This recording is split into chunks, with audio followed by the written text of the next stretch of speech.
राजावादीहरूको जुलुस उताबाट आइरहेको छ। यतापट्टि सिंहदरबारतर्फ जान खोजिरहेको छ भने नेपाल प्रहरीले यहाँ रोक्न प्रयास गरिरहेको छ।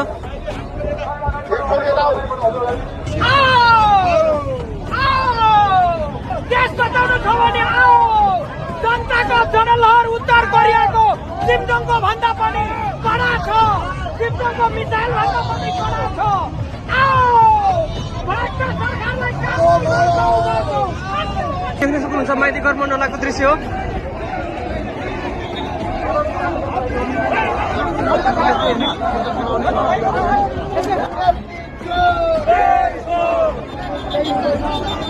यहाँ राजावादीहरूको भिडलाई प्रहरीले छेक्ने प्रयास गरिरहेको छ भने भिड यति ठुलो छ कि प्रहरीले पनि यहाँ केही गर्न सक्ने अवस्था देखिँदैन।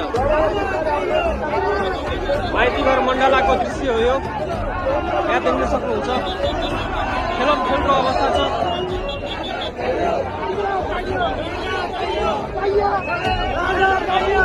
प्रहरीसँग झडप पनि हुन सक्ने अवस्था यहाँ देखिन्छ।